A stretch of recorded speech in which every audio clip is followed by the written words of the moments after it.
Good morning, students. How are you? I hope everyone is happy. God bless you and your family.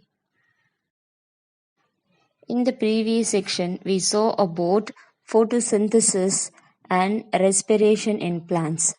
What is photosynthesis? Photosynthesis is the process by which green plants make food using carbon dioxide and water in the presence of sunlight. The chlorophyll present in the leaves help the plant trap the energy from sunlight and use the solar energy to convert carbon dioxide and water into food. Photosynthesis involves a series of chemical reaction, the end product of which are glucose and oxygen. Already I told you photosynthesis equation. Carbon dioxide plus water gives sunlight, chlorophyll, glucose plus oxygen. Next one, structure of chloroplast and stomata. Chloroplast consists of two parts, the grana, singular granum, which are piles of flattened circle-like body, and the stroma, a liquid matrix. Matrix means tissue. The flattened sac-like body are called thylakoid. Thylakoid means sac in Greek. The thylakoid membrane contains protein complex that have chlorophyll, and it is here that the photosynthetic reactions occur. Next one, structure of stomata. Leaves have a minute opening as called stroma. A stroma consists of two bean-shaped God cells broadening the opening. Stomatal pores open when the God cells draw water from the surrounding cell in the response to various stimuli such as the intensity of light.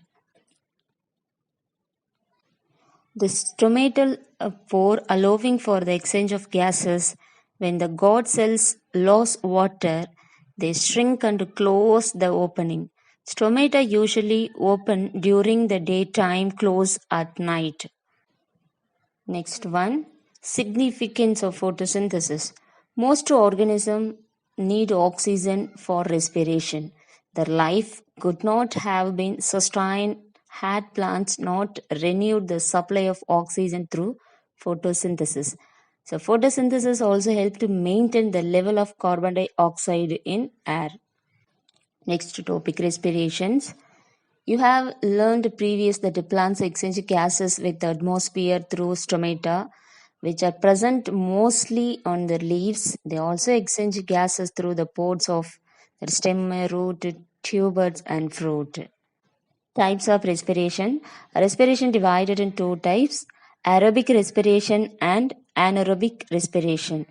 First one, aerobic respiration. As in the case of animals, plants need oxygen to break down food for the release of energy, process known as aerobic respiration. The process of aerobic respiration in plants basically the same as that in animals. Some parts of the plants can carry out respiration without oxygen, which is called anaerobic respiration. Each year, close to 40,000 people in the US undergo dialysis treatment for kidney failure. You may even know someone who has had dialysis treatment to filter their blood in order to remove waste, remove excess fluid, and restore electrolyte balance. These functions of dialysis highlight the major functions of the kidneys, which are first-sized organs that filter waste product out of the blood and help regulate blood composition and pressure. In this lesson, we will go through the excretory system and talk about how the liver, kidney, and bladder work together to remove waste product and toxic substances from the body. Excretion means the process of removal waste from the body is called excretion. Next we move on the excretory organs. The waste formed as a result of the various metabolic activities inside the body or removed by different organs such as the kidney, lungs, skin, and liver. Metabolic activities means it's a term that is used to describe all chemical reaction involved in maintaining the living state of the cells and organism. Excess water, salt, carbon dioxide, and other substances are excreted as waste from the body. As you already know, undigested food which passes down the large intestine is expelled through the anus and stool. The large intestine also expel waste produced from the breaking down of hemoglobin. Hemoglobin means a red pigment. This waste gives stool its color. However, we will not discuss the large intestine in this chapter. We will learn about the role of the other excretory organ of the body. Now we will discuss about kidney. Chances are you heard the word kidney before and you probably already know the shape of one. You know those big red beans found in chilies. Well, those are called kidney beans because their shape is almost the same as an actual kidney. Real kidney or organ, not bean, and they are extremely important in maintaining healthy body. You have two kidneys, one located on each side of your spine, right below your lowest rib. The kidneys face one another and look kind of like a pair of parentheses. When you're an adult, each kidney is about 3 inches wide and 5 inches long. What do kidneys do? Kidneys have many functions, but there are four that are the most important. For one, your kidney help to make new red blood cells or BC. These organs release a hormone that help your body create red blood cells, which are essential for delivering oxygen to other organs. Second, the kidneys help make your bones stronger by working to maintain healthy level of calcium and phosphorus, both of which make for strong bone. In addition to this function, perhaps the most important job of the kidneys are filtering harmful product from your blood and balancing your body fluids. Let's talk about these functions in more detail. Filtering waste product. The kidney filter waste product out of your blood. After all, the blood carries all sort of things to be used by your body: hormones, electrolytes, oxygen, and more. When your body uses these material, it produces waste product that your body can no longer use. It is the kidney's job to get rid of this waste. Now move on lungs. Did you ever try to see how long you could hold your breath? The first time you try, you might only be able to hold it for about 30 seconds before you feel a need to gasp for more air. But if you practice, you can train yourself to hold it much longer. In fact, experienced divers can routinely hold their breath for 5 minutes or more. Of course, no one can hold their breath forever. Evenly, the body demands a fresh supply of good, clean air to fill up your lungs. Your lungs are a pair of organs found inside your chest. They carry out a very important functions, which is to bring oxygen in and get rid of carbon dioxide. Oxygen is a gas found in air that your cells need to work properly. Carbon dioxide is also a gas, but it is actually a waste product that your cells produce from the work they do. So, breathing in or inhaling, it's like bringing necessary supply into your house and breathing out. Or exhaling, it's like talking out the trash, inhaling. That explain why we breathe, but it doesn't explain how this process of inhaling and exhaling works.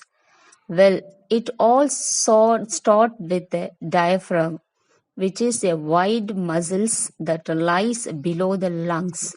When your body need more air, your diaphragm contract and flattened out. It's a kind of like the lungs or part of the corneal reed where the floor drops out below them. When this happens, it creates more space in your chest, which act somewhat like a vacuum, sucking air in through your nose and mouth. At the same time, your rib cage moves out, which add even more space for your lungs to expand. The inhaled air passes through the tube and inflate your lungs. If you go inside of you, we see that the branches tube that carry air into your lungs are called bronchioles. This bronchioles branch out into your lungs like twigs on a tree. The smallest ones are no wider than a strand of your air. At the end of the bronchioles, we find alveoli, which are tiny air sacs. The wall of the alveoli are very thin, so thin that the oxygen from the inhaled air can pass through them and enter the tiny blood cells called capillaries that are nearby. Capillaries are so small that the blood cell must pass through them single file. These blood cells give the oxygen a red around the bloodstream and drop it off at any cell in needed. Today we are going to discuss your amazing, incredible and fascinating skin. What? You don't think your skin is amazing or incredible? Fascinating. Well, that is where you're wrong. Think about this. This natural coat that we all wear, it's a waterproof, expandable and easily cleaned, and it repair itself when it's cut or burned. In this lesson, we will talk about the three layer of the skin, namely the epidermis, dermis, and tissues, and learn how structures within this layer make your skin so amazing. By the end of the lesson, I think you will have a new appreciation for your skin. The body excreted salt and urea through the skin in the form of sweat. Urea is the waste produced as a result of the breaking down of amino acid. You have learned that amino acid are the end product of digestion of protein. The body uses some of this amino acid to make new protein. What does not use broken down into urea? Sweat is formed in sweat gland which lie under the top layer of the skin, epidermis. What is meant by epidermis? The epidermis is the outermost layer of your skin. So when you look in the mirror, you are looking at your epidermis. This term easily to remember if you recall that the prefix epi means above. Epidermis it's the protective layer. This is quality. It's thanks to cell with the epidermis that produce a fiber protein called keratin. Your epidermis also contains special cells called melanocyte. These cells make melanin, which is the pigment that contributed to your skin color. Melanocyte also respond to sunlight. When you sit out on the beach on a sunny summer day, your melanocyte produce more melanin and your skin color gets dark. Waste produce and water from the blood flowing through the capillary in the skin pass through the wall of the capillary into the sweat gland. The sweat gland have ducts means tubes that end in pores on the skin. Sweat leaves the body through these pores. Some waste product are expelled with the sweat. The main purpose of sweating is to regulate the body temperature. Do you know where the largest organ in your body can be found? It is here or here. Or do you think it can be found here? Actually, the largest organ of your body is your liver, and it lies on the right side of your abdomen, tucked off under your ribs. Your liver is divided into sections called lobes. It also has two big vessels going into it. The first is called the hepatic artery, and it supplies oxygen rich blood from the heart to the liver. The second is called the hepatic portal vein. It supplies nutrient rich blood from the digestive tract to the liver. The portal, it's like a gateway. So you can think of the hepatic portal vein as a gateway to the liver, because the liver accepts blood directly from the place you digested food. We have a pretty good clue that the liver help out with processing nutrient that come from the food you eat. Your liver it's a very busy, and it's a perform over 500 different jobs. It would take a woeful long time to talk about all of the functions of your liver. So I will just focus on the main things it does for you. Uh, we will start by talking about how your liver store energy from the food to eat. When you eat carbohydrate, which are nutrient found in food like bread, pasta, fruit, and milk, your body break most of them down into simple sugar called glucose. Second one, the lifespan of red blood cells are very short. Dead red blood cells are broken down in the liver and small organ called spleen to the left of the stomach. Spleen retain the useful part of the red blood cells and send the waste to liver. The waste mix with the bile, which is secreted by the liver into the alimentary canal, and it's ultimately expelled with the stool. Your liver also has something to do with the breaking down fat from the food you eat, because your liver makes bile. Bile is a digestive juice that help break big fat.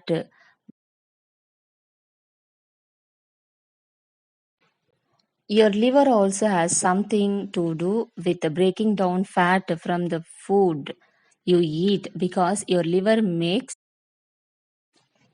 Today I give 10 odd words. The first one excretory organ, second one renal system, and then urea, epidermis, urinary system, spleen, alimentary canal, hemoglobin, accumulate, bloodstream.